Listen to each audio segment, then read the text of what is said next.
Just a public service announcement, everyone. I am recording tonight's meeting, so just wanted to let everybody know before I do so. Fred, I'm sorry, I forgot to tell you that you had to record. No, that's all right. We're all good. All right.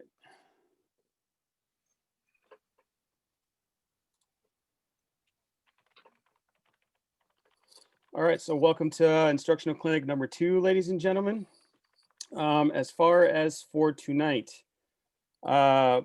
we are kind of going over similar rules that we went through last clinic.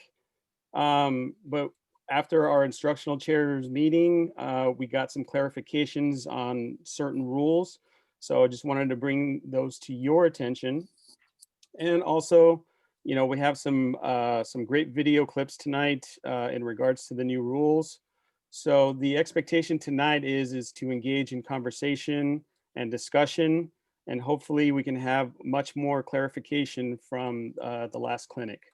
So first slide here is just our message from our Scaf instructional chair. So please take a moment and read that to yourself.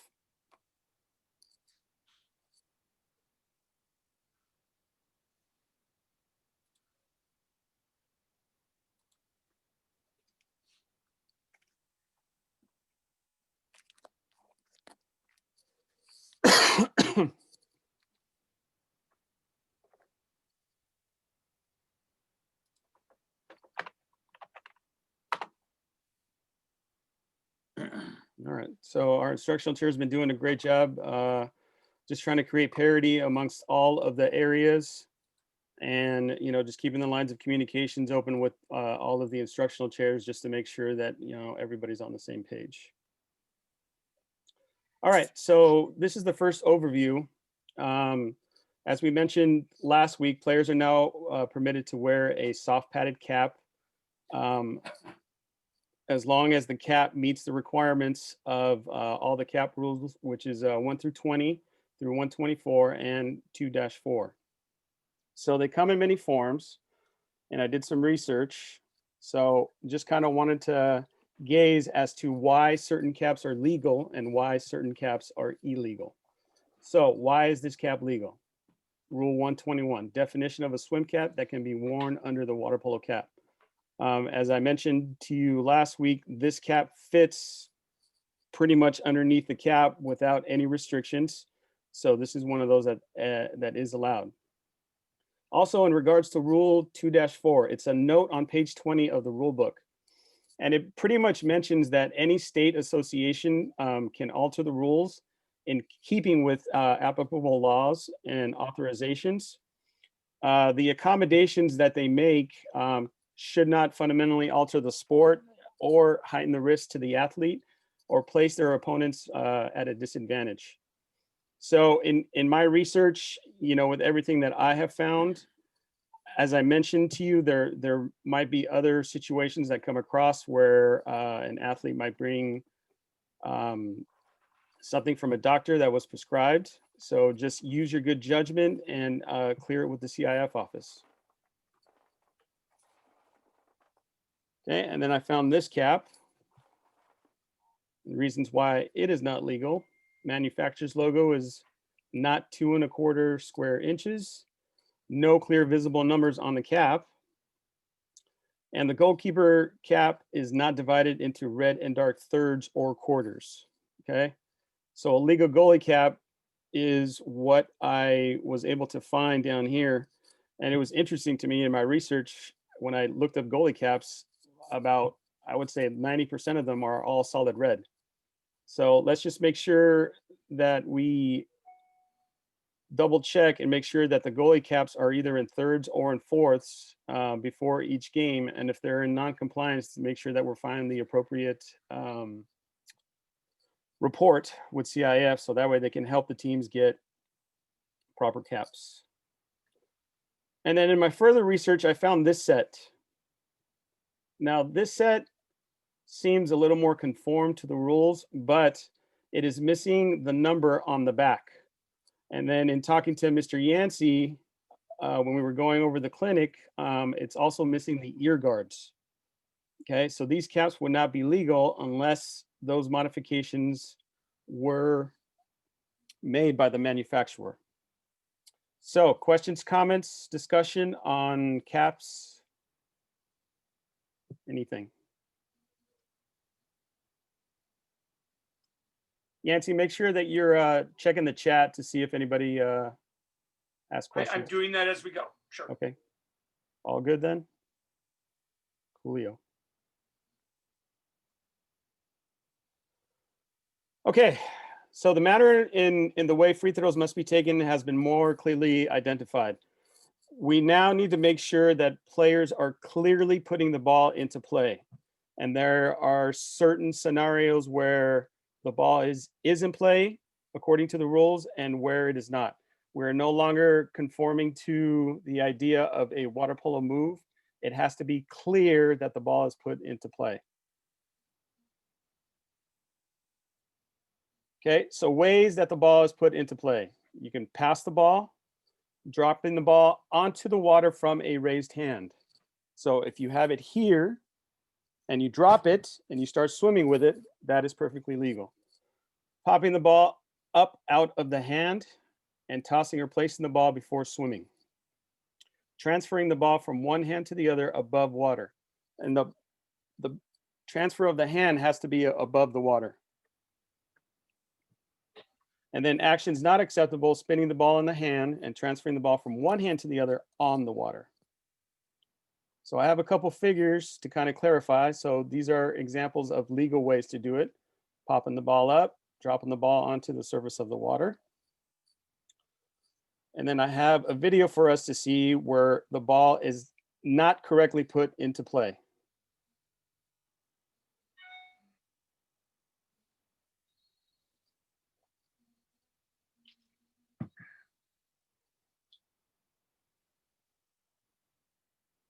Okay, so we'll see that one more time. So you can see right there, the offensive player takes a look at the ball and it kind of confuses the defense because the defense thinks, oh, okay, he put the ball into play and then attacks.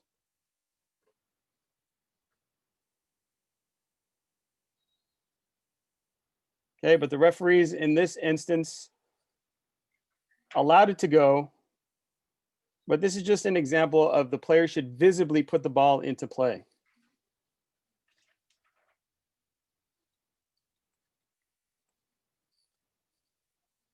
And then here's another example. Player didn't put the ball in play on time. Okay, this one will make for a good discussion.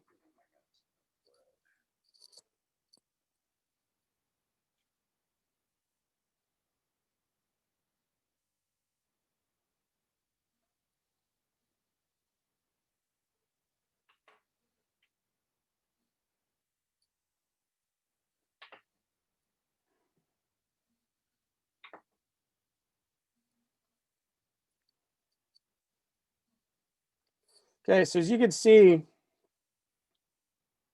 the ball is stolen and then an exclusion is called.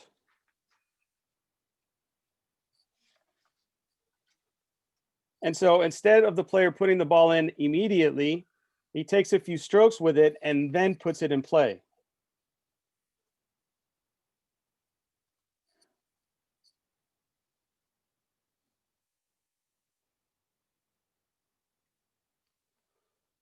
Now, I ask you this. The rules allow us to judge when the ball should be put in play without undue delay. Do we consider that player taking a couple of strokes delay, or did we give him enough time in that instance to put the ball into play? Thoughts?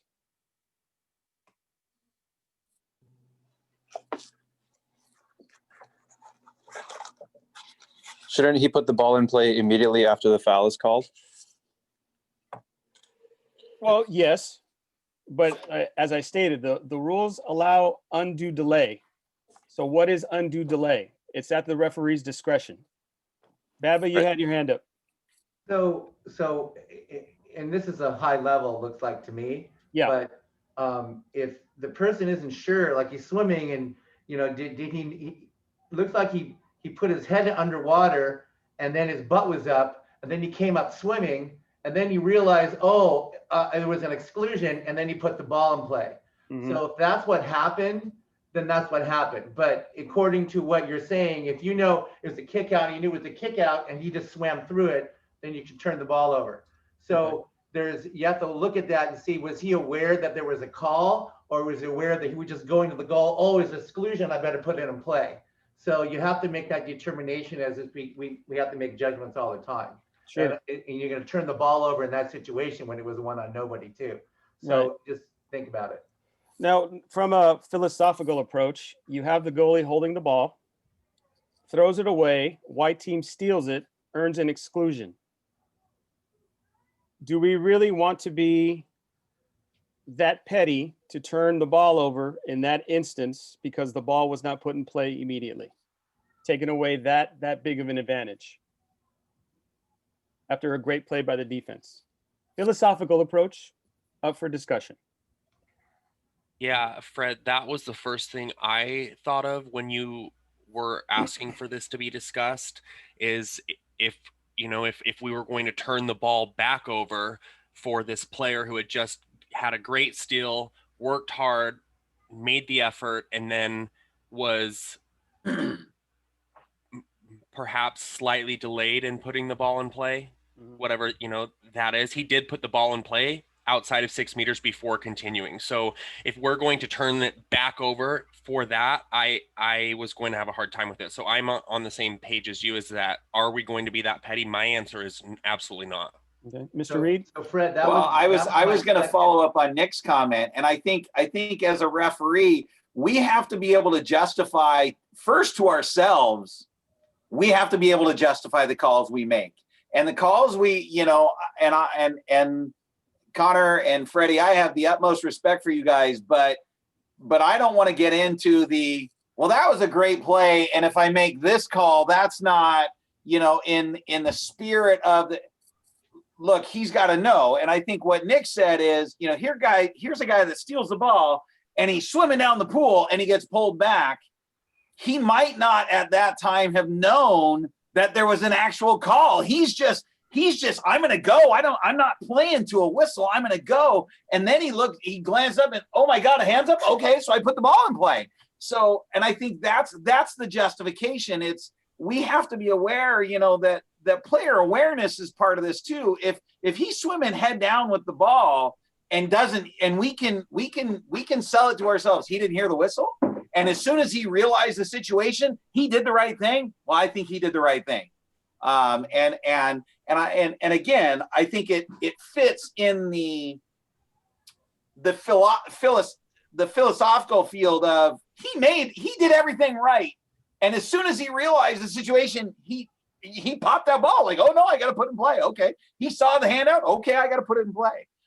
So to jump on that, like I've called the exclusion, nothing in his body changed when I whistled the exclusion. And I put in chat, if it'd be possible to get the sound, because that's part of it too. I mean, did I blow the whistle and he's gone 10 strokes? Have I blown the whistle and he's gone 2 strokes, where now he's popped up like all of a sudden I had this contact and now I don't? Something changed. What changed? Oh my God, there's a hand up. Oh, there's a foul. I got to put the ball in play. And I think that's, if you have to convince yourself, oh, well, this is the right call because of this, that, or the other, then I'm not sure it's the right call. If you can say, hey, coach, he was swimming, had his head down. As soon as he realized there was a foul, he put it in play. I think you've got a better argument to make there. Yep. So. Freddie, All valid points, ladies and gentlemen. If you could replay it one more time, I want to go back to just what I said last week about how the referee keeps his arm up to signal that the ball needs to be put in play while he's swimming. If everybody will watch the referee with the turnover, he's swimming and his arm is staying up, staying up until he puts that ball in play. Does that make sense to everybody? Mm-hmm. Yeah, no, and Connor, I get what you're saying, because if I'm still signaling, hey, this is the direction, then I haven't deemed that ball in play yet either way. So if he looks up at me, then he puts it in play. All right, yeah, we're good. Or at some point I got to go, nope, sorry, we're going to go this way. And I think that's what it comes down to. I mean, I kind of called Freddie and Connor out, and I don't mean to do that. Because I think philosophically we all agree, and I don't want to be punitive. You did 98% of this correct and have this tremendous advantage.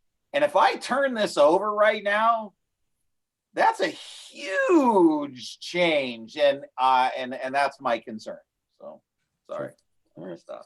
No, and nothing to take personally here, Mike. My job, I feel, as the instructional chair is just to create scenarios and thought and discussion, and that's all that we're having here. It's nothing personal. If you do call that a contra, though, everybody would put in the ball in play immediately. Check some of the chat from people. There's some comments there. Yeah, but and Chemo, and I get that. But again, if you don't think he heard the whistle, can you punish him for it? There's an element of that, gentlemen, you have to take into consideration. If it brings enough doubt to you, you do have to fudge it just a hair. You have to give it some consideration.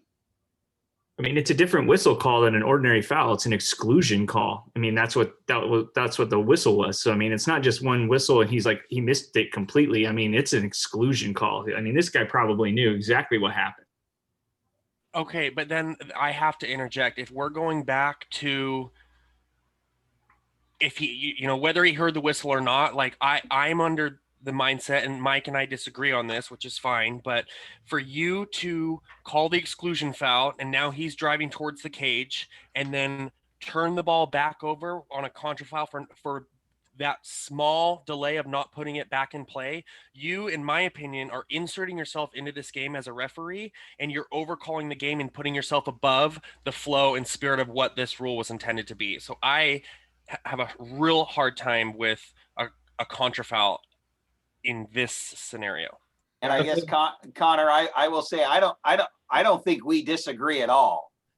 My point is what when I come at this, I want people to be able to justify their rationale. And so again, as I've talked with other referees, it's like, look, you have to be able to use the language out of the rule book. You have to be able to, and well, coach, he had his head underwater. He couldn't hear it. So I held my arm out there. And then as soon as his head popped up and he looked up, oh, okay, I put it in play. He did what he needed to do. Whereas if you go to a coach and say, well, that was such a huge advantage if I insert myself there, that's what I don't want people arguing coaches with, because then you are the star. And I totally agree with what you're saying in the philosophy of the call. It's a matter of the words you use to describe why you did what you did, I guess. And I think that however you choose to come to that, the coach says, oh, well, he didn't put it in place. Yes, coach, he did put it in play. Yeah, he did. Well, he put it in play without enough time. Well, then we're done. The ball was put in play. My decision of how much time was necessary. Exactly. And then we're done. But I guess, Chemo, what I wanted to converse back with you on is that, and I saw in chat that Robert Crowder said that they were urged to do it ODP. I think that we need to come to consensus of how we're going to be calling putting the ball in play, because in my opinion, if we're so literal to call this every single time like this, then the game has no flow.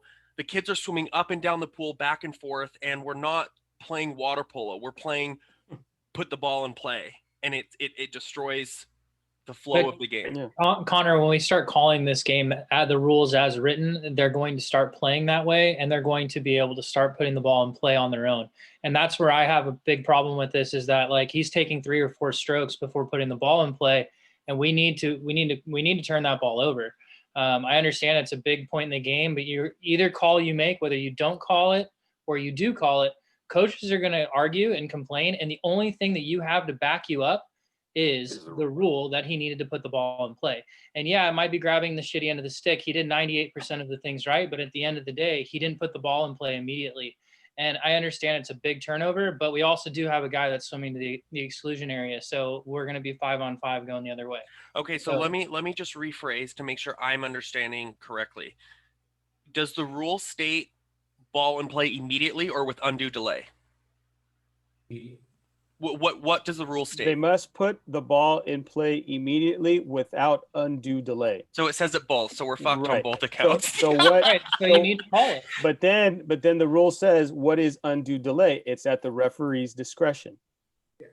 Yeah, but he's not surveying the field to figure out what just happened. He's swimming with the ball, and you're not talking like one stroke. He took 3 or 4 strokes before he tried to put the ball in play. Sure.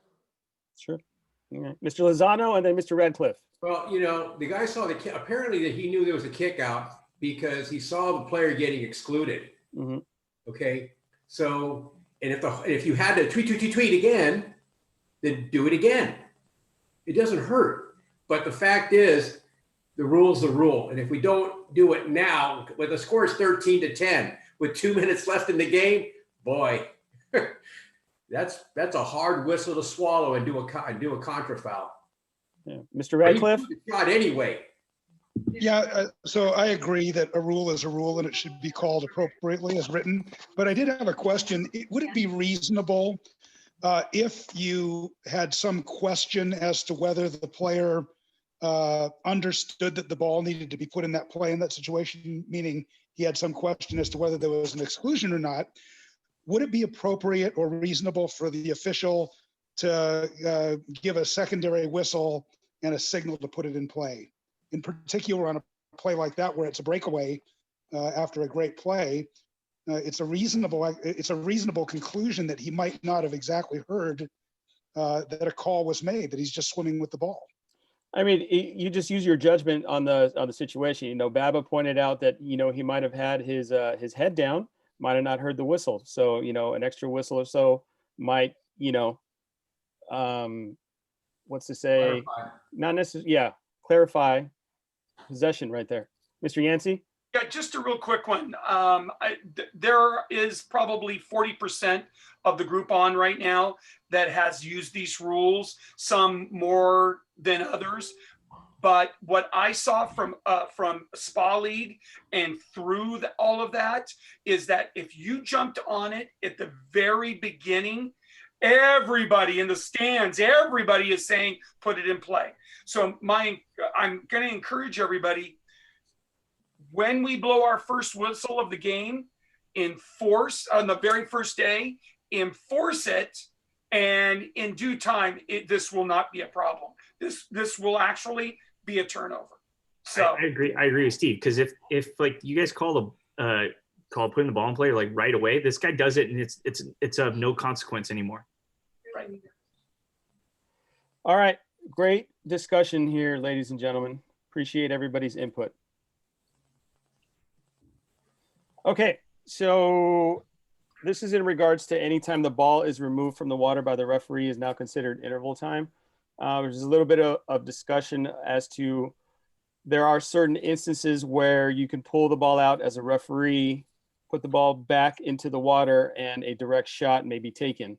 And so this clarifies that the only time that the ball can be shot on the direct and a goal can be scored is when the ball is returned to the water after correctable clock error on a foul outside of 6 meters. Okay.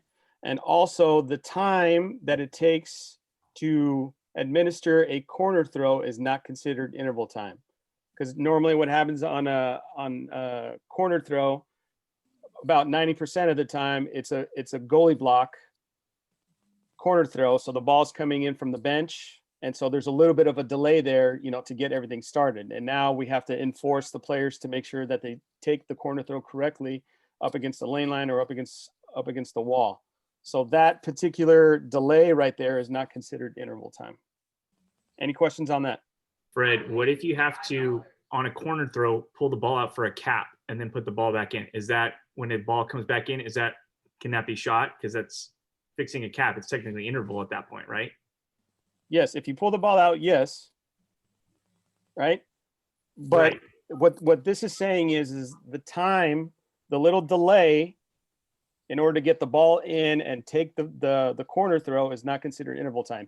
If you as the referee call for the ball out and you physically have the ball in your possession, then yes, when you throw it back into a corner throw, then it's just a regular corner throw. Make it live or take a direct shot.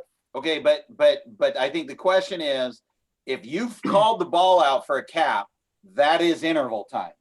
Yes. You're throwing it back in for the corner throw. Can the player pick it up and shoot it? No. Because on a normal corner throw, they can. So I believe what I heard you say is here they'd have to put it in play and then shoot it. Correct. Okay, and I just want to be very clear. Yeah, but then and I agree with that, but I wanted to be very clear. The second time you said it, you said they can take a direct shot, and that we want to make sure it's not right. Yeah. So if you pull the ball out to fix a cap and it's a corner throw, if you throw the ball in for them to take the corner throw, they now have to put it in play for them to take a shot. They cannot I just do a wanted direct shot. that to be very clear, because I have a feeling that that's when most of the time people are pulling the ball out to fix a cap is on a corner throw. So Sure. you're going to get a lot of coaches complaining about that one.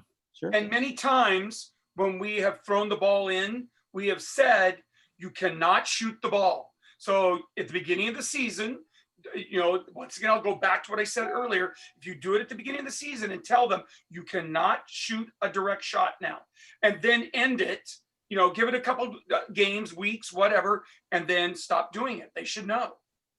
This is going to be new for everybody. Kimo, I think you're making a good point, because I think coaches are going to say that's a direct shot opportunity, and they're going to be really mad if you stop for a cap. But I think we also have a rule to back us that says at the next stoppage, we need to replace for player safety, and that comes first. So if that you do get into that scenario where coaches are asking you that or saying that, I would just say, coach, the rules also tell me that I have to provide for safety of the players, and this is the next reasonable stoppage of play. Well, and on top of that, the player didn't lose their shooting opportunity. They can, I mean, you could do that pretty darn quick and still, but Mike, a goalie can be out of place pretty easily too. That's my point. That you throw the ball back and the player pops it up, catches it, and shoots it. That goalie, if he was going to shoot it straight off the ball, and I get it, you're stopping it and that gives the goalie a chance to reposition, and I understand that, but so there's that balance. There is still a shooting opportunity. It hasn't gone away completely. It's changed. But if it's a corner throw, the ball had to come in from outside the pool anyway, most likely. It had to move. So the goalie should have had an opportunity to reposition anyway. It's very, very seldom you have a corner throw that is that fast. Sure. Yep. Agreed, but we don't know, and there's going to be like a handful of coaches that are going to argue that one if it does happen. Hey, Fred. Yep. Go ahead, Beba. So because of this, I would not replace a defensive cap on a corner throw. Okay. So, and if the coach complains, he goes, well, tell your player to keep his cap on if the person who's on offense came off. But you don't want to, where before you might have said, okay, it's a stoppage, we'll replace the cap.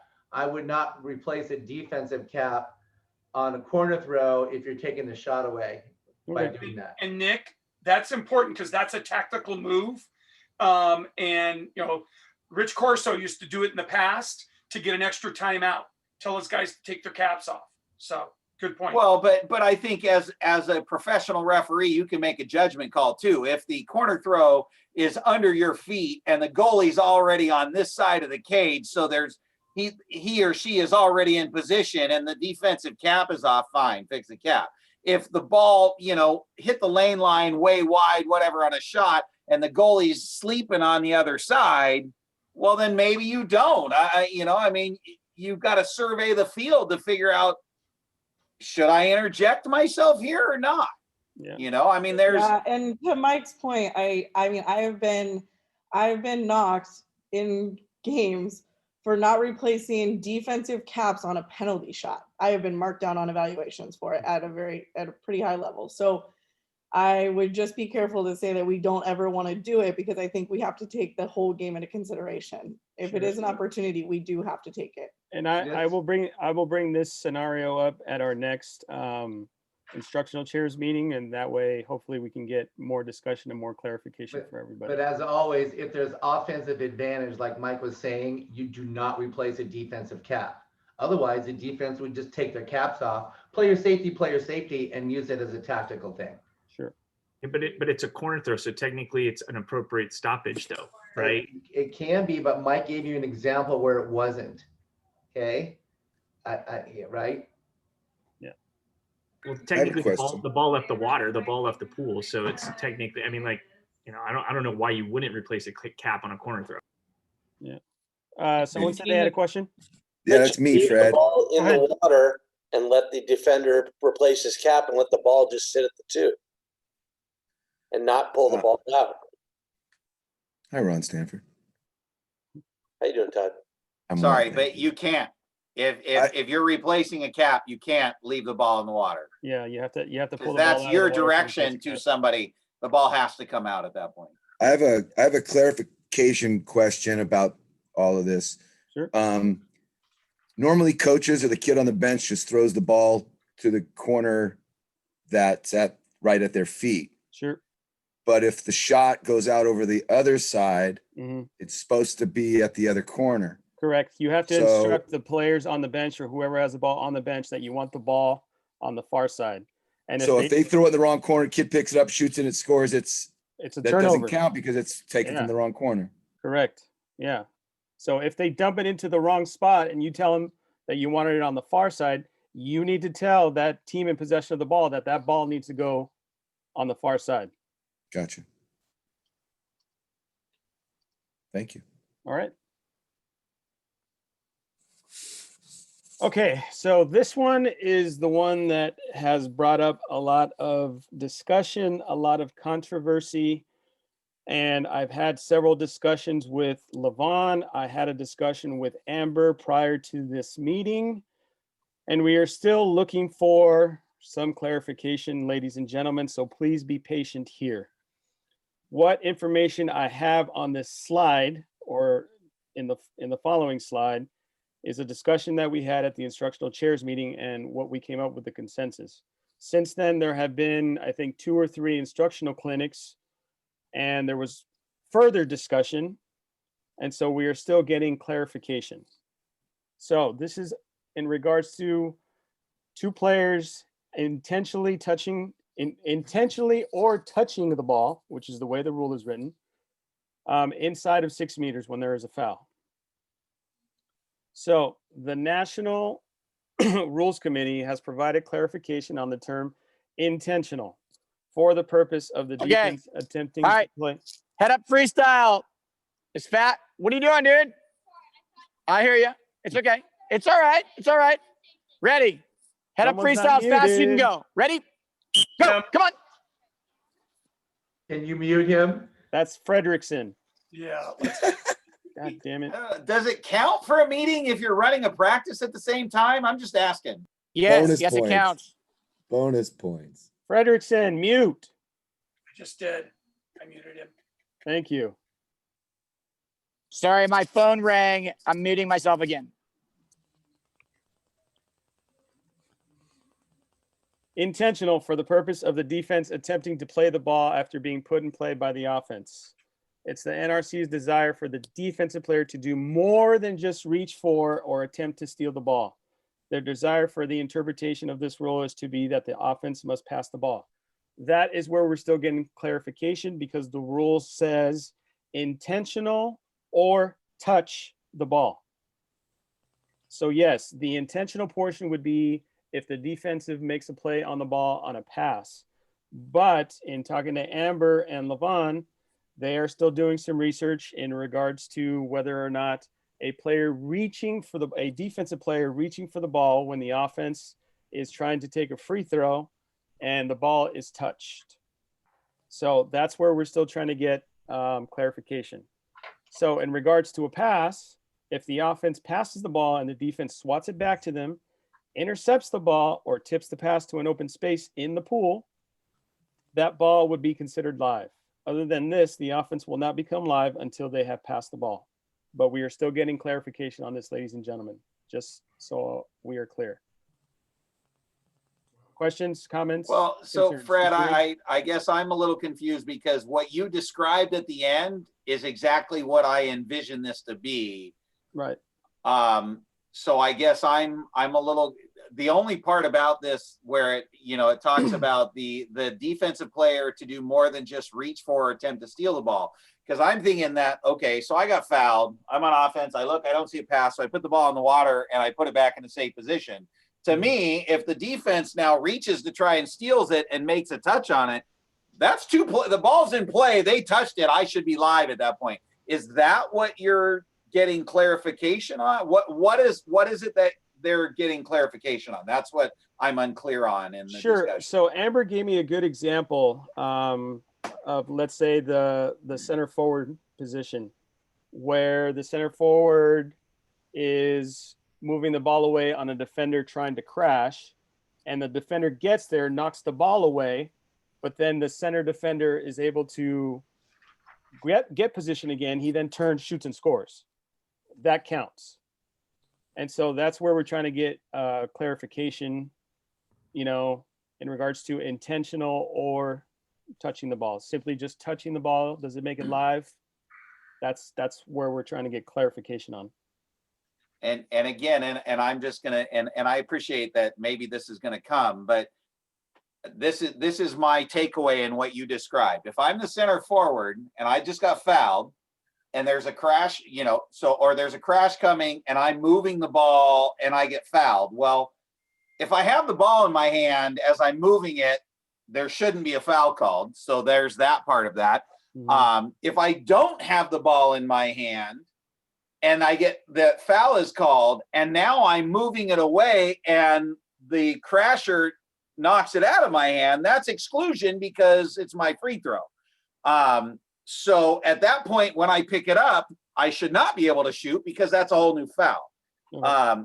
Now, if I move it away and let it go, I've now put it in play. So if he tries to sweep it away and I come back, I would say that's an intentional touch and I should be able to shoot. And so I guess again, I apologize to everybody in the room. I'm confused with what the confusion is on it. No, I think your clarification is much more than what I said. I missed that small piece of the player should have put it in play first, and then the defense comes, pushes it away. Now 2 players have touched it because the center forward had it, the defense touched it, so now that ball is live and that center forward is able to shoot. So yeah. Agree with Nick. So I guess I'll wait for further discussion on that because again, yeah. So thank you. Any other comments on this one? Okay.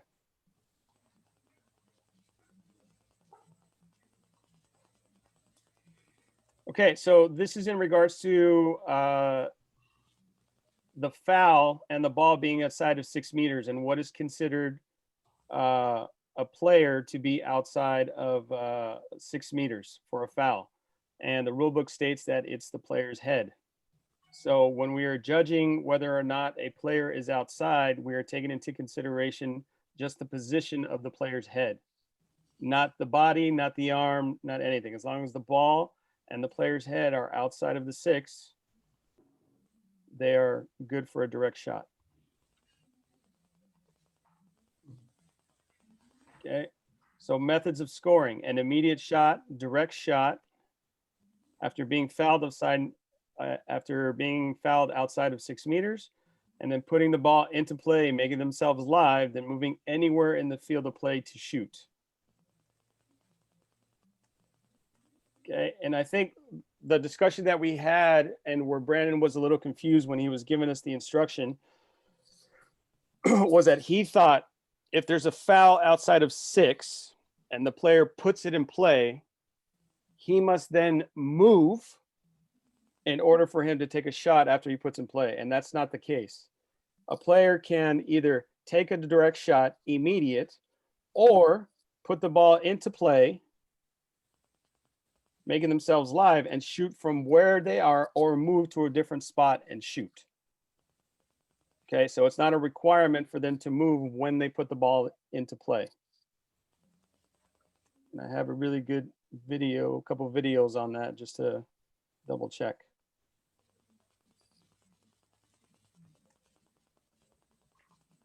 So this is on a corner throw.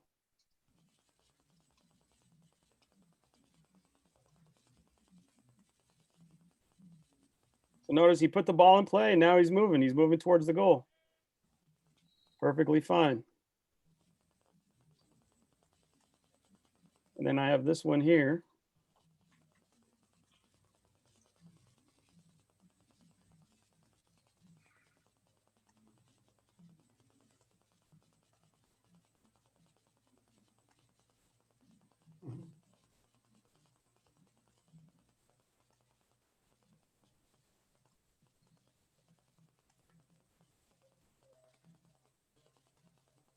Now, it almost looks like he doesn't put the ball in play when he moves it, right? Yeah. But that's actually one of the ways that you are allowed to put the ball into play is by moving it and dropping it. So he moves it and then lets go and then picks it up, shoots, scores, or shoots. Now he has to stay outside the 6, right? Correct. Yes, he cannot release the ball inside of the 6. Hold up, Fred. I love you to death, but is that not what the guy did when he stole the ball? Did he not pick it up and put it down and then start swimming with it? No. No. No, he stole it and then took like 3 or 4 strokes in the previous video. Foul. He faked the foul, and then he took off. Okay, all right. Yeah. Right. This guy faked the foul and put it in play. That's the difference. You know, I'm not a huge fan of the foul. Yeah, what a foul. He put it in play. Yeah, and took a shot. All right, any questions or comments on this clarification?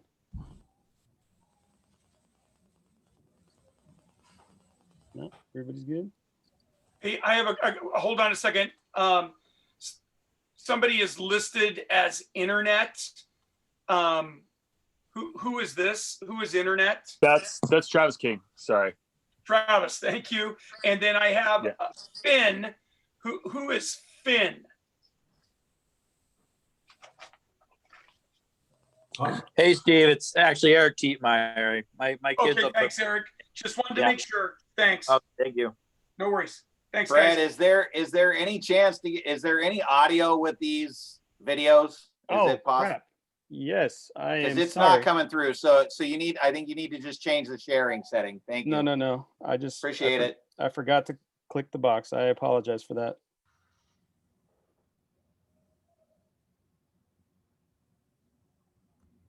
How about now?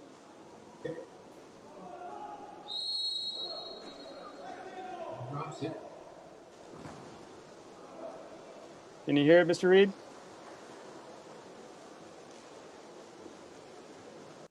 Yes, I can. Thank you. Okay. I apologize. That was my fault. Okay, so for this clarification, free throw shall be taken at the spot of the ball versus where the foul occurred. This does not apply if the ball is inside of the 2-meter mark. So basically the ball is played wherever it's at, except if the ball is inside 2 meters, the ball is removed outside of 2 meters and then the free throw is taken. So midfield foul, so it'll be the Aussie ball. It'll be live from the 2-meter line. So Edwards will get it and we back in play. Player takes it outside of 2. The Brooks takes it, gives it back to Edwards. Shot scored.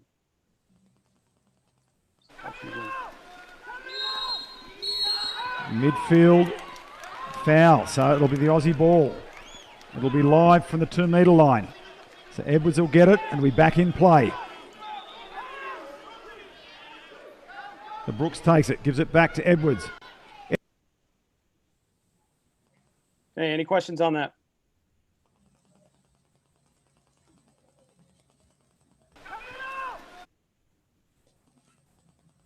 Okay, player advantage inside of 6 meters. There's been a lot of discussion on this one, just in regards to, what is considered a probable goal, what is considered an established position, So we will continue to talk more on this. I had a great webinar last Thursday with some of the FINA folks, and they had some great presentation in there, some great slides in regards to this rule. And I'm trying to get my hands on it so I can borrow those slides. So hopefully, you know, before the season is over, I will have them and we will have a lot more clarification on this one. But basically, from our instructional chairs meeting, there's 3 components to calling a penalty inside of 6 meters. Inside of 6 meters, established position or advantage, and a foul or impeded from behind. Okay, so we no longer take into consideration that the player is holding the ball.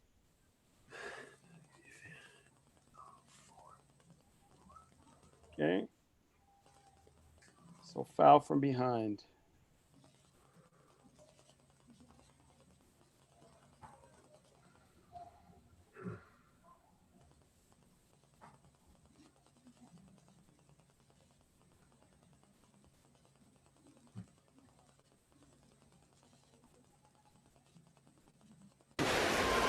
Five players coming from Juk Dubrovnik, 4 from Mlada Zagreb.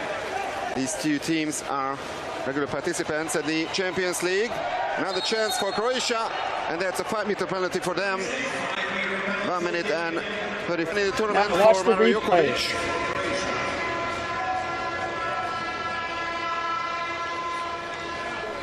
And so notice right there, he hits the arm.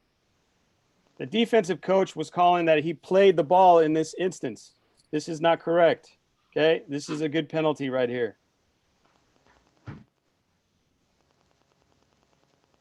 And 30 in the tournament for Mario Jokovic. Now, when you see it in real time, these 2 teams are regular participants at the Champions League. Another chance for Croatia, and that's a 5-meter penalty for them. When you see the replay, 30 in the tournament for Mario Jokovic. And it didn't take much. And goal number 5 from. Okay, it didn't take much for that to knock the ball out of his hand. So that is considered impeding. And he had advantage because he was going towards the goal. And he was inside of 6 meters, so penalty. Questions, comments on that one? I think he hit the ball. No, Mr. Lozano, he did not hit the ball. You want me to show you again? This play is under further review, and after review, the call is correct. Look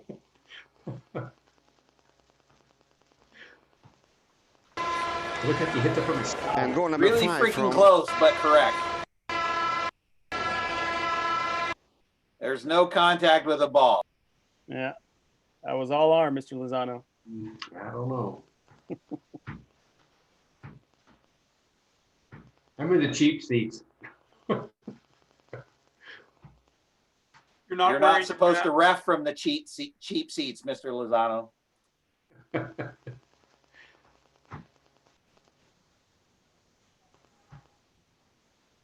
And it's pushing forward.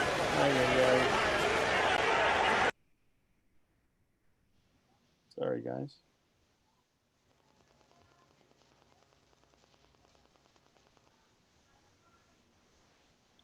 Takes a second to load.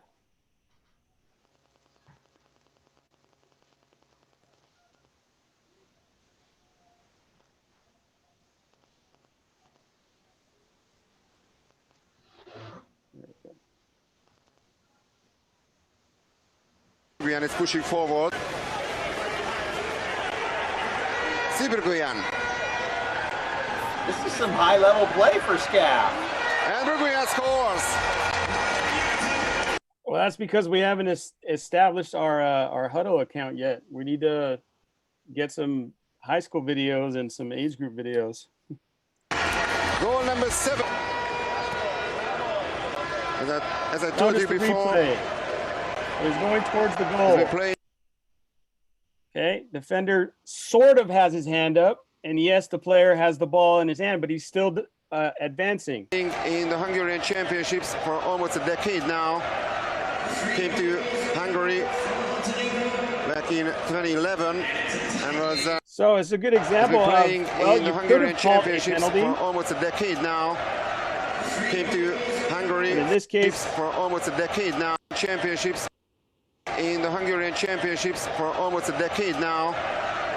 Came to, and that's the whole point with this rule. And that brings a good point with this video, is that we shouldn't be so punitive with this new rule change. Okay, again, as I told you guys in the last clinic, there is nothing automatic about calling a penalty.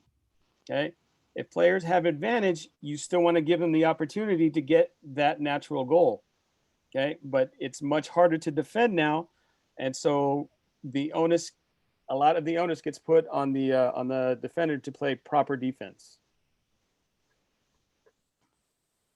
Hey, Freddie. Yep. Hey, just a real quick question. We have been told that, try to let the play itself out, and then you can always go back and make the call. If he misses there, and this is just kind of creating conversation, is there enough that has happened to go back and call a penalty? I think, Jen, remind me, but I think this was brought up at our FINA school, and they said no, that you can't go back. Is that correct? Yeah, you can't go back. You basically said I'm allowing advantage to play out, and you cannot go back. So and I was going to say, I think the idea is if he's working and gets a shot off, then he made that decision. If he's working and the ball is knocked out of his hand where he doesn't get the shot off, well, then you may have to make a judgment. But and I get it. We want players to try to play, and this is what scares me most about this rule. But I mean, if that guy shoots because he's taking that little lob, and if he gets blocked, well, that's really the only shot he had. So the contact really had no bearing on whether he got blocked or not. If in the prior clip, the contact knocked the ball out of his hand, he lost his opportunity. And as I posted in chat, wait until he hit the advantage is lost. If he shot the ball, his advantage was not lost. He just didn't get a good shot off. Well, my point was, there was enough contact before the shot to call the penalty. But was there? Because he never lost the ability to play. I think that's the point. He never lost his advantage. He was still able to progress and continue to play. Whereas the prior one, he's bringing the ball up, and as it was pointed out, it looked like the ball that he was clean and knocked the ball out of his hand. And you watch it in replay, it's like, no, he hit the forearm, which dislodged the ball. This guy never lost the ability to progress.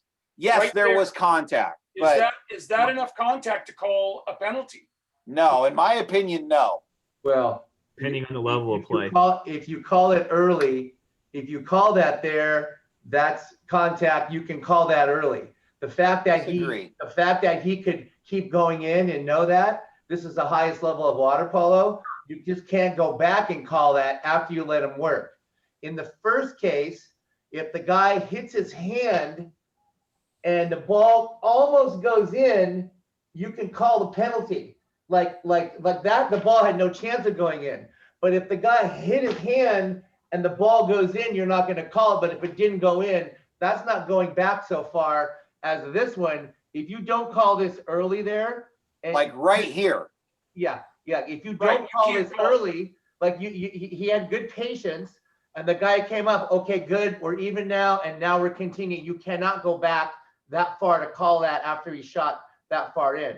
But in the instance where the guy was shooting and he hit his arm, if the ball happened to go in, you're not going to call a penalty. And if it didn't, that's not going back far enough, right? That affected the shot, right? And I'm glad, that's why I asked the question. I wanted this conversation. Thanks. Yeah. I don't think Mr. Babbitt's saying that you have to call it here. I think what the point that he's trying to make is that you can call it here. I think what he's getting at is you have to understand the players you're dealing with, and I'll be honest with you, I cringe at this idea that we have to call it different at different levels. Well, I don't think you really do, but what constitutes a loss of advantage is different at different levels. So that's what's different. It's not that you're calling the game differently. It's that the level of play dictates that the loss of advantage is different. And I think, and I could be putting words into his mouth, but I think that's what Nick is getting at, that at this level, this is a big, strong man that wants to finish, and he's going to work to finish. So give him a chance to finish. Whereas if this is a 14-year-old boy, he doesn't have the legs underneath him. He might want to, but he doesn't have the skills to. So maybe at that point we have to intervene earlier. And that is a really, really difficult and high level concept, and that requires us as officials to be students of the game and understanding what's being presented in front of us. Because you could walk onto a high school pool deck where 14 kids on the team need the call right now, because that's the best opportunity they're going to have, and they're not going to get any better. But that 15th kid on the team, if you call it right now, you're hosing him, because he or she's got the skills to finish that play. And that's what makes officiating at the level most of us do most of the time so difficult. Fred, I think both players have a responsibility to determine the outcome of this one, because the guy with the ball, he definitely wants to finish this one. And the defender, yeah, he's got a hand down and he sees what's going on. So he's actually in a position like, I'm screwed either way. Let's see how far this thing plays out. Yeah, I mean, I thought the defense in this situation, did a good job afterwards, once they realized that their position was surrendered and they were behind, of not trying to foul. And in years past, what you would see is them attempting, with the ball in the hand, they would reach over and at least grab the arm, just try to knock the ball away. Right. Can't do that anymore. Okay, any other comments or questions on this?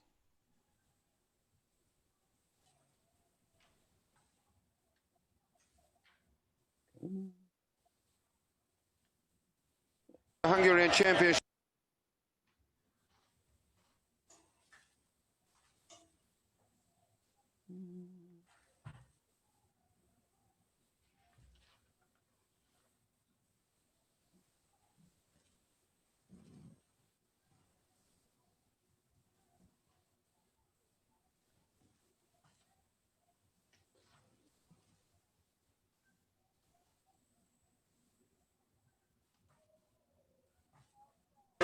Five on five. Jeff Garcia. Vukicevic gets the call. And he loses the ball. Okay, so when I looked at this video, I felt that the contra was called late. Jeff Garcia. There's one. Vukicevic gets the call. The contra's finally called because he loses the ball. Play and he faked. But I think the contra could have been called much sooner than that. 5 on 5.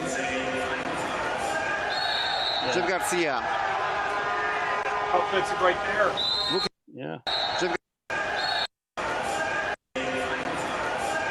Like right there. Well, when he turns into him and pushes him to try to get the foul. You see him put it face right there. Yeah. 2. Jeff Garcia.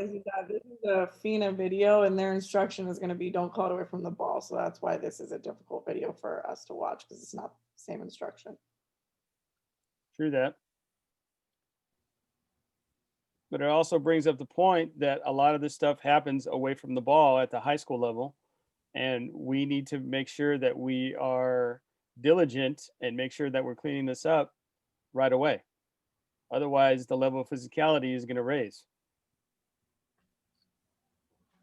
Any insights or comments on this? I want people to watch this and think that it was appropriate, right? We probably, if we're seeing this kind of physical contact, we should be calling it a lot sooner.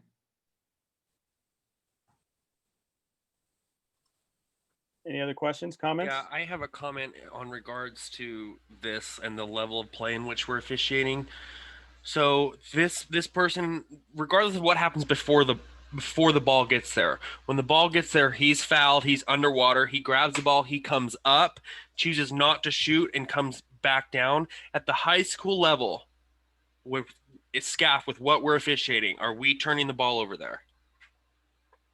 Or are we going to give them a little bit more time to then put the ball in play? You see what I'm saying? So like, I'm going to lose my mind if we're turning the ball over right here at the high school Scaf level for majority of these games. Turnover is when because he doesn't release the defender while he's taking his free throw, right? Isn't that what's happening? No, the whole point of this video is turning the ball over for not putting it in play. Nothing to do with the contact. The focus of this video here is turning it over because it wasn't put into play. He's already released. Wait, was that Jim Garcia. Because he's grabbing the defender. Vukicevic. Right here, Gets he's the call. grabbing the defender. And he loses. Grabbing the defender on his free throw. Gets the call. Right, Nick. I'm not disagreeing with you, but what I'm saying is the reason that we're showing this video right now is because this is supposed to be an offensive for not putting the ball in play. I don't think it is. I think it's the wrong I don't know what video else to say. for what the lesson is, honestly. But I get it, right? Yeah, I mean, No, according but my question's not my question's still not answered then, because like I need to know if Fred, if we're showing this video because it should be an offensive for not putting the ball in play, is that how the instruction is wanting us to call it for Scaf that quick at this Scaf level? No, I don't believe so. No, my question is for Fred. Yeah, no, I think the reason why it was turned over in this situation and the internationally they hammer players for this is that if you get fouled, your next move cannot be a fake. If you fake it, they will automatically turn the ball over. And that's at the international level. At the high school level, it's just more of making sure that the ball is being put into play without undue delay. So a fake is delaying the ability to put it in play. No. You don't think so, Nick? No, it is, because the defense is confused. What are they supposed to do? Attack you, not attack? If I come up, if I'm fouled, and I come up and I fake, and then I put it in play, that's not undue delay, right? I can fake that's what we teach. I'm just coaching out here. Come up, you fake, and then put it in play, and now you can fake and fake and fake and shoot. But you can't do that in this specific play. In this specific play, if one of two calls has to be made, either a contra foul or an exclusion for the defender maintaining contact. And because he fakes, it has to be a contra foul. You cannot fake. You either have to put the ball in play, pass immediately, shoot immediately. There's no. I'm going to be honest. I see you can take a fake and then put it in play. That's nothing illegal about that. The all he's doing foul was called because the offense was grabbing or going into the defense.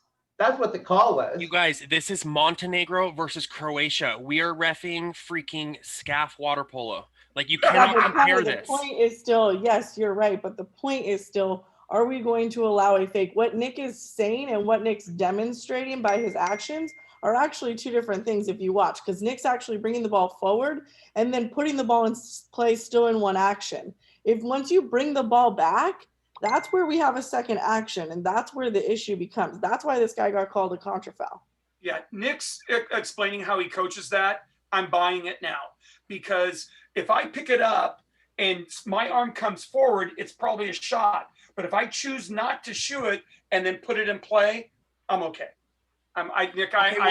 Then help me understand here, because I guess I'm the odd man out, and I want to understand what is the difference between this clip where he comes up forward and then brings it back down, and the previous clip where he just went forward to the side. I don't. Vukicevic gets the call. And he loses the ball. He never let go of the ball. He never let go of the ball. Okay. So to clarify, if you're fouled outside the 6, let's just clarify it. you have two options. Take a direct shot or put it in play.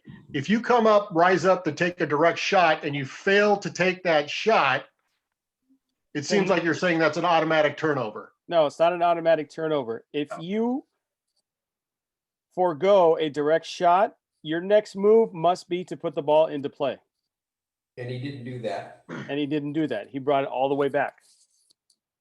It looked to me, I mean, it looked like he moved it back and then, dropped it in the water at the same time the officials calling a contra foul to go the other way. No, he had it in his hand the whole time and he brought it back. This video, video, if he rises up where that defender is Never let and go. doesn't take the shot and then drops the ball right there, now that defender's in his face to take that ball away. Okay, I'm gonna say elephant in the room. He came up, went to shoot, and decided he couldn't because he was being interfered with. So if you call the exclusion for interference, then you don't have to turn the ball over for not putting the ball in play. Because that's why he didn't shoot, because the defender's up in his face. If you finish the shot, it's interference and it's exclusion. He shouldn't have to finish the shot. He's stopping because it's there. So I mean, if you look at that, he comes up and the guy is up on top of him. I think that's interference. I don't. Why does he have to risk losing the ball? You're making him say, "Well, this is interference, so I'm going to risk it." That's interference. Okay, so if we don't call the interference and we choose not to call the contra foul, can we ignore both of them and just allow the defense to press again because he didn't put the ball in play? Quote, quote. I Now would the wait defense is another pressed, second like and what's see if lost? he puts the ball. I would wait another second to see if he puts the ball in play. Yeah, but if defense just presses again, then what's lost really from him not putting the ball in play if now he's being pressed again? Here's the thing. This video was taken and this call was made when they were still first putting out the rules. This is one of the first tournaments. So they were instructing at the first tournament, the referees were interpreting that as anytime the ball came forward and was not being put in play immediately, it was a contra foul. So this call is made way too early as far as where the interpretations have come now. So I think that you need to wait a couple more seconds and see what happens, right? How it plays out. Because like Nick said, he's probably grabbing the defender. So can we automatically exclude? Maybe not, right? This is like not the best video to be able to see what's really happening from the official side. But I think we have to just wait a second to see what happens. And I completely agree. And that's all I've been fighting for here. I'm sorry, you guys, but just to make this relevant into our world here, because I understand this video is something else, but if we're using it as instructional material, we need to have it relevant for our community and what we're going to call come season time. And we need to wait. If we see this and we call it instantly, I think the game is going to not be cohesive. So Connor, can I, if based on what I've heard in the discussion, this is kind of what I'm thinking. So I think we all agree that this video is not what we're going to see. And I would like to think that we could agree that in this video, well, maybe we should have had interference with a free throw, but okay. But so at the high school level, I get fouled. I come up, I make a big fake. I'm not interfered with, but I choose not to shoot. And I draw the ball back. That's not okay. I make a big fake. I choose not to shoot. And I go, all right, I'm going to put it in play. That's okay. Is that kind of what you're getting at? Like, I decided at the last second I'm not going to shoot, so now I'm going to put the ball in play versus I'm making a second action and bringing it back. I'm taking the second defender out of this altogether because, again, the interference with a free throw is a whole different call than what we're discussing right here. And I appreciate what Jen's saying, that we're getting video clips of rules, of new rules, and we're getting and he loses the ball. They were ever used. So I want to wait. Sorry, Jen, before you jump in, Connor, did I characterize what you were saying correctly? Yeah, I just was trying to bring this into the level that we're at. And if we're on the consensus at this level, if we see a big fake and then they come back without putting it into play, if we want to turn it over, that's fine. But I think that we all needed to be on the same page as far as what that looks like and our time limit, as Jen said, of what that looks like. So on that note of putting the ball in play outside of 6, watch this. Now Ante Vukicevic gets the call. It's a free throw for Croatia. Jokovic. Yeah. Xavi Garcia. Play. 8 seconds Here on it the shot comes, clock. right here. Oh. Watch Another this. free throw for Croatia. Matsan. Seconds on the shot clock. No issue. Another free throw for Croatia. Croatia. You see, he gets fouled. Another free throw for Croatia. Looks into 2 meters, sees nothing, and then passes it off. Matsan. Perfectly legal move. Well, that's just what I wanted to clarify, Freddie, is that if the player rises to take a direct shot and changes his mind, then he still has the opportunity to put the ball in play via pass or putting the ball down with his hand in an area where he still maintains control of the ball. He doesn't have to just drop it immediately and create a 50-50 situation for himself, right? Correct. That's what we're getting to. Well, and I think this is that more of that situation. I came up, I'm like, no, I'm not going to shoot, so I'm going to pass it over there. Or I come up, but no, I'm not going to shoot, so I'm going to pop it to my hand. And I think that was the difference when what people were talking about before is like I faked and now I've drawn it back. And I think that's the thing. Drawing it back is a second action. That's what I was hearing earlier.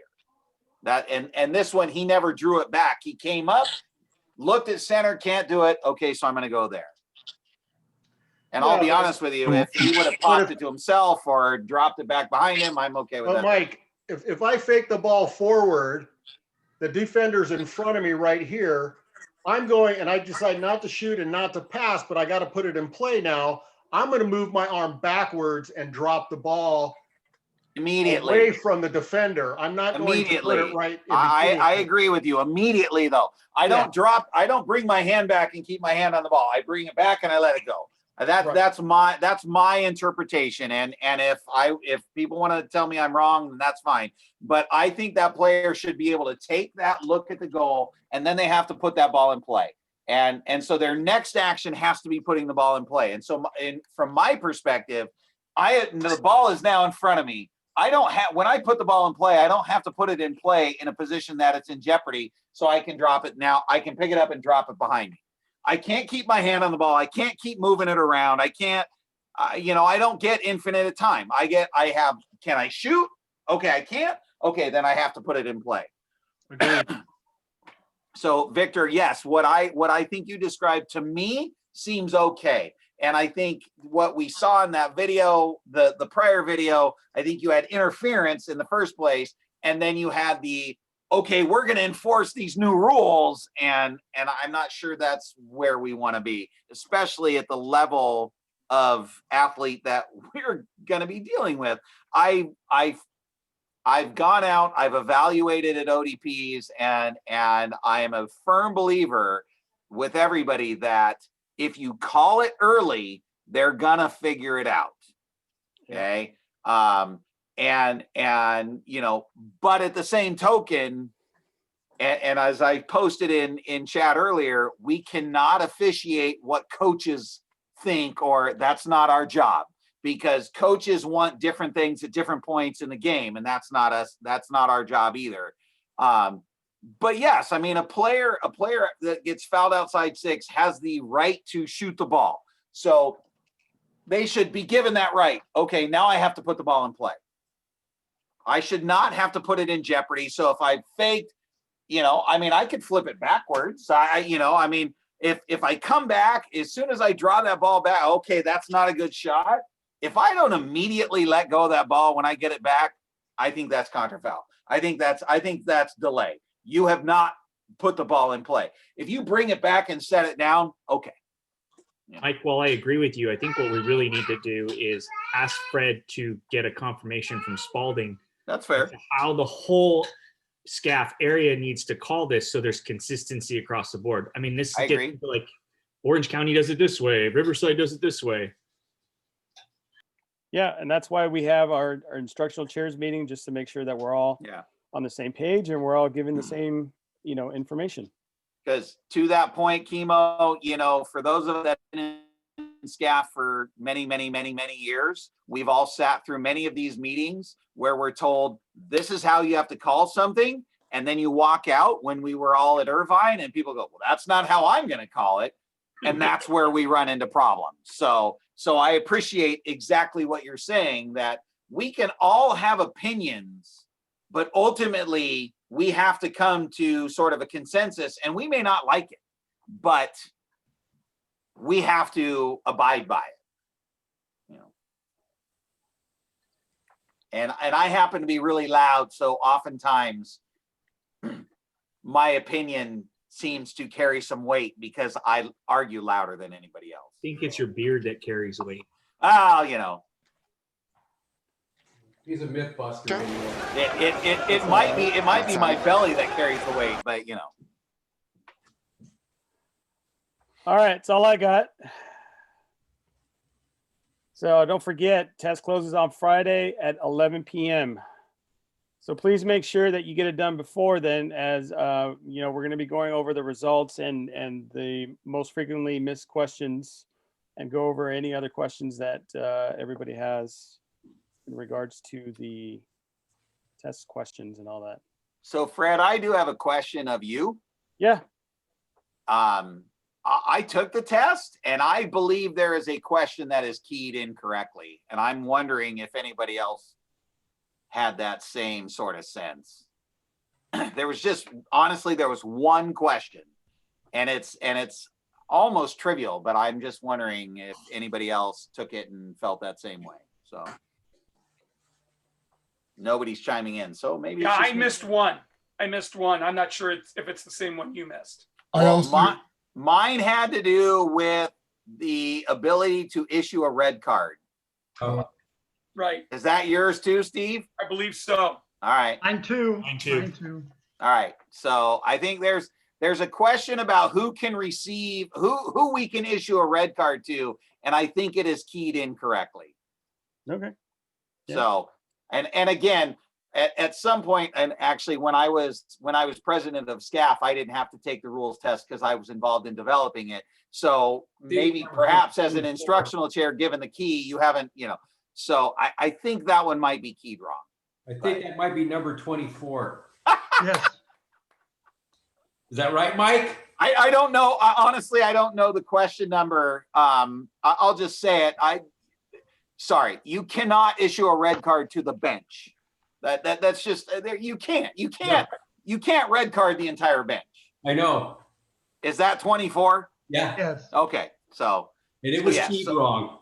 Okay. So I just I think maybe we should look at that because it troubles me because I sit here, I've done this a long time, Yancey, Steve, Fred, everybody, we've done this a long time. We're like, all right, but we have new referees and I don't want people to get. Because 23 contradicts it. That's why. Okay. Hey, and so if any of you catch something like that, there's nothing wrong. Brandon Spalding issued the test. Yeah. His email address is BSPALDING,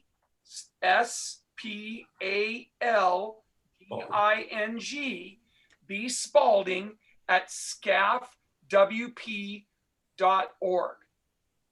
Okay. So, if you want to ask him, ask him. Yeah. The question's 23 and 24. 24 contradicts 23.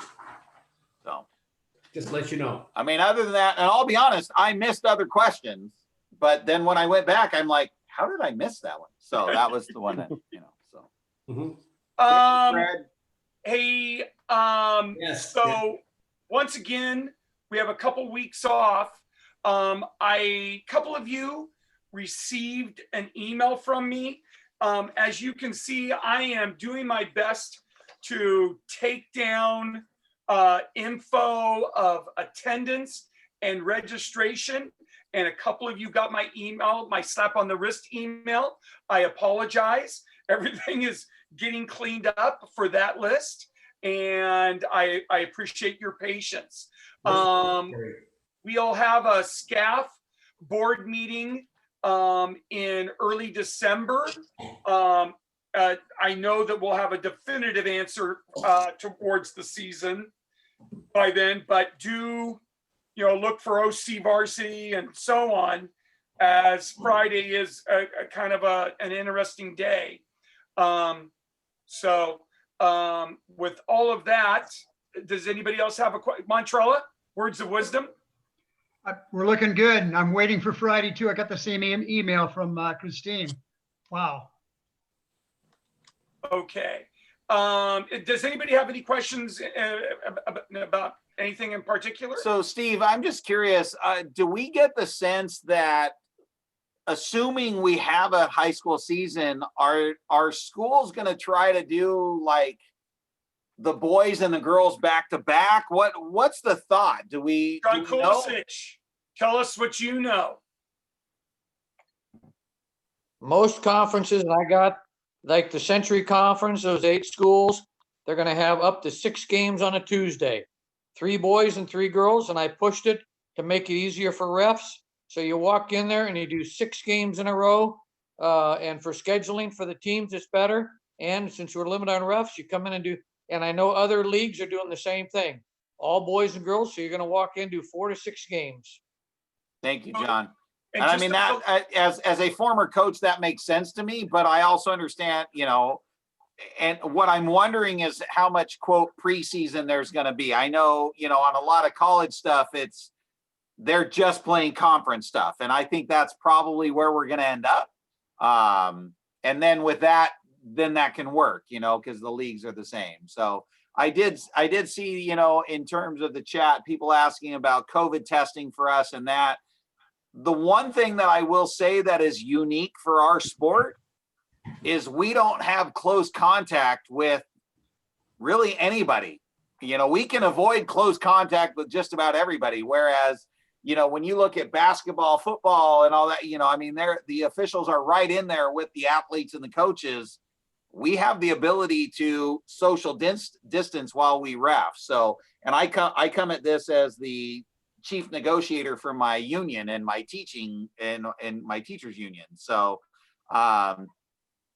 Jeff, that's a good, Jeff Ehrlich just put in, so no nail check coach's job. Those are going to be some questions that we gotta deal with. Absolutely. And I think as we get more information from CIF and school districts make a decision in regards to whether or not they're going to allow sports, there will be information available to everyone. I promise I will give you that as soon as I have it in hand. Some of the events out of state, they aren't their part of their COVID protocol is not switching ends at half. The teams stay on their own bench the whole time, in which case the rest would move. So we'll see what happens. Unless you have sign issues and so on. But let's cross that bridge when we get there. Right. I will say this. At the current time, we have roughly 45 referees. Mike Stahowski has informed me that on some days there are 34 fights going on. So it is very safe to say that we will be working by ourselves in many of the games this season. So if some of you are thinking about taking ski vacations, we're going to have to recommend that you maybe do it now, Montrella, early, man. They're not playing until January. So go in middle of December.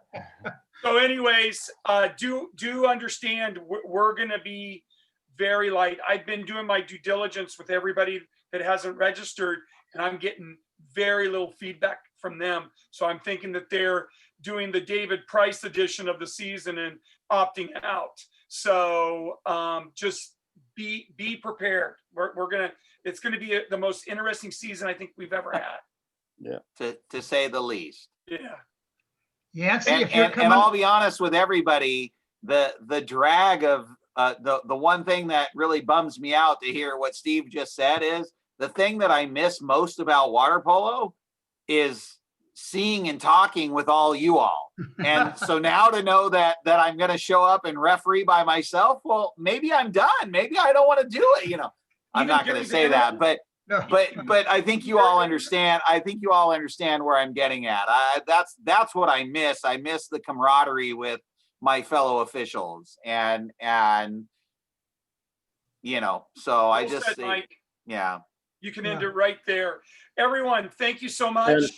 Yancey, if you're coming up north, Yancey, I've got some eggs for you. Okay. If you're coming up north. You know, Chief, I live in your neighborhood. Come down and give me some eggs, baby. Come on over. I got them. John, you got chickens now? Is that what I understand? Marinated. Hey, Nick, have you got anybody taking orders for a card detailing? Not Nick from does this a group, great man. job. Maybe I'll barter with Mike for his 2 Belia whistles that he has that are brand new. Yeah, brand new in wrapper, man. Never Are those been. the A1s? Yeah. Oh, dude, I'm there. You name it. Yeah. Hello. Hello. Hello. Hi, Michael. Hello. How are you all? Good. Question: when you put in arbiter a partial block, my experience from the past is that the assigners just see a block and skip you. Okay, so I'm going to share that I've gone back to work at school. So they called me to come back to work again, even during COVID.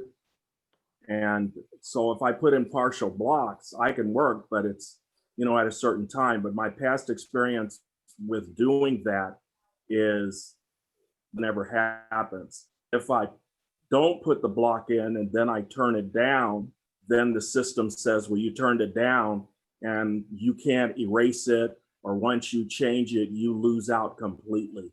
So I don't know what the solution is. Either are you saying just walk away or put the partial blocks in and they'll try to work through it. So that's just the thought. Everybody have a nice rest of the week. Take care. Michael, as somebody that assigned in Southern Pacific for years, this is my offer, my advice to you. So you obviously, you know, if you've got real work, you got to put your partial block in, and then I would reach out to the assigner to say, this is what I'm doing and this is why, and share that, hey, I might be able to make adjustments. You know, I do want to work, and I think it's all about communication. You know, when I was assigning Southern Pacific on the weekends, if I had more officials than I needed, then I largely used the guys that were available all day because it was just easy for me. When I didn't have enough officials, then I'm like on the phone. All right, you said you can't start until 10, but can you start at 9? Because I was reaching out. So I think that's part of it. You know, I mean, as a high school teacher, I can have weird schedules. So I share with John Montrella and Don Holbrook and all of these college assignments.